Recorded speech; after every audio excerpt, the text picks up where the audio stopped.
inspire.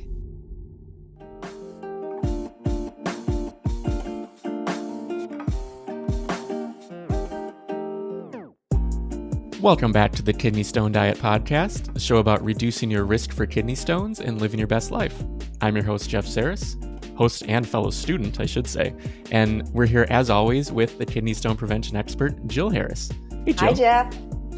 So you've had a busy day today, huh? Filled with calls. I've had a busy day today. You know, there's millions of kidney stone formers in the world, so I get a lot of business, unfortunately. You know, I pay my rent, God bless.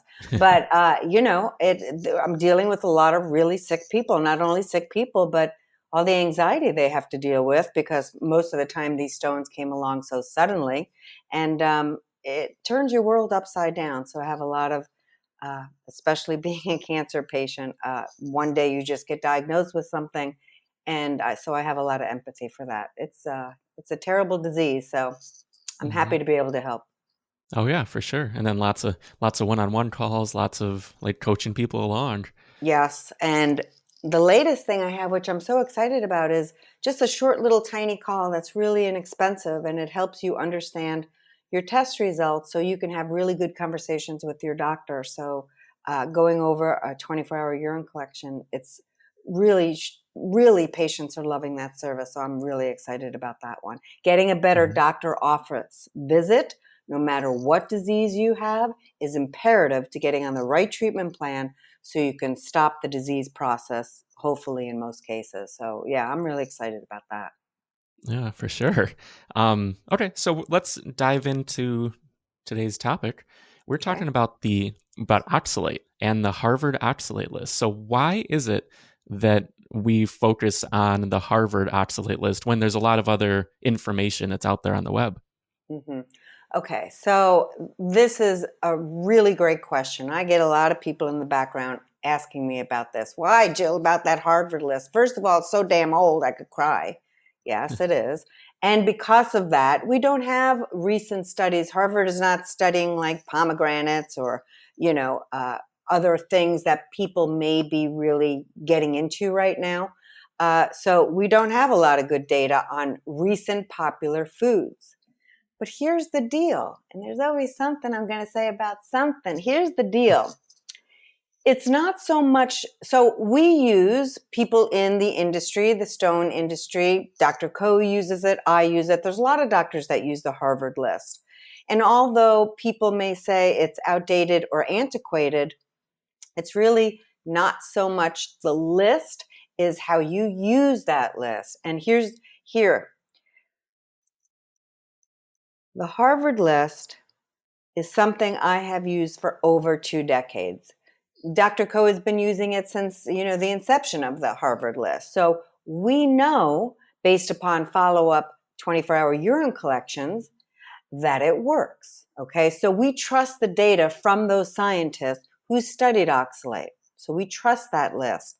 But way more than the list, way more than this list, it's about incorporating all the aspects of the kidney stone diet. So why my patients are so successful in combating stones, it ain't because I'm the tooth fairy, people. They work their tush off and they put all the aspects of the kidney stone diet into place. And this is why it can be a little complicated and overwhelming, and you may need some help doing that. That's why I'm here on the earth, besides being a mother. So that's the deal. It's how do you use that list? I have great free resources on my on the kidneystonediet.com page, and you'll have a whole oxalate food list. But more than the list is how do you use it?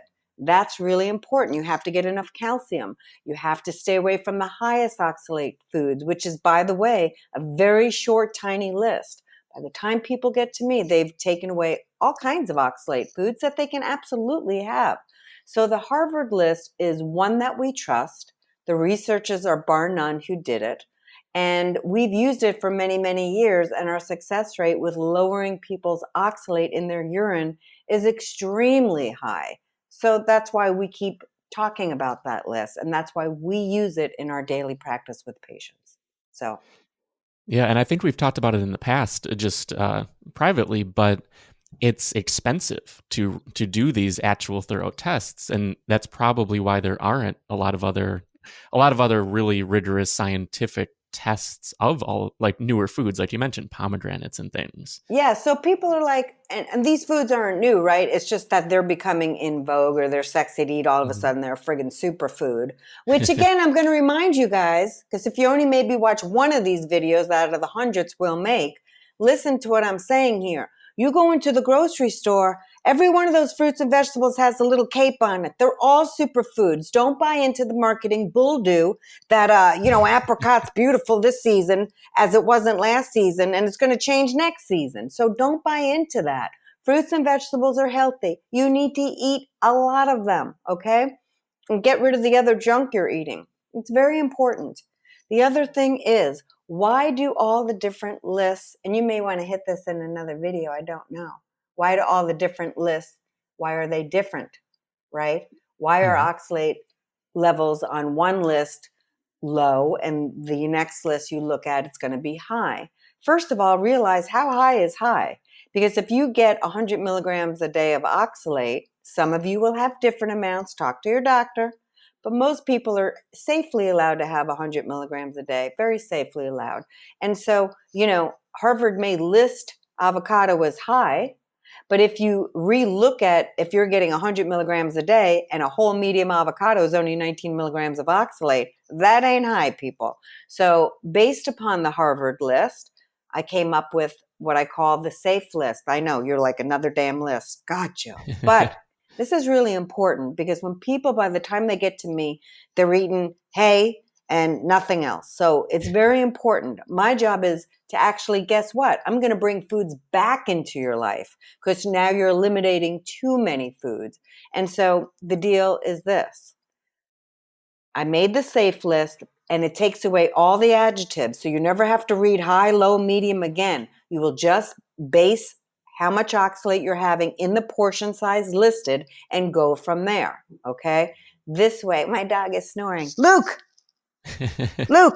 shush, like an old man I live with. I finally live alone in my life, and I got a dog that doesn't stop snoring. Okay, so that's really important too. If I'm giving you a debit card of 100 milligrams of oxalate, and that's in your bank account, make sure that, if you do have something like an avocado that Harvard says is high, it's only 19 milligrams. You put it in, you take out 19, you still got a lot more. So most of my patients, once they work with me and they realize actually what the kidney stone diet is, and it's a lot more than lowering your oxalate, they realize that is the least of the problem, actually.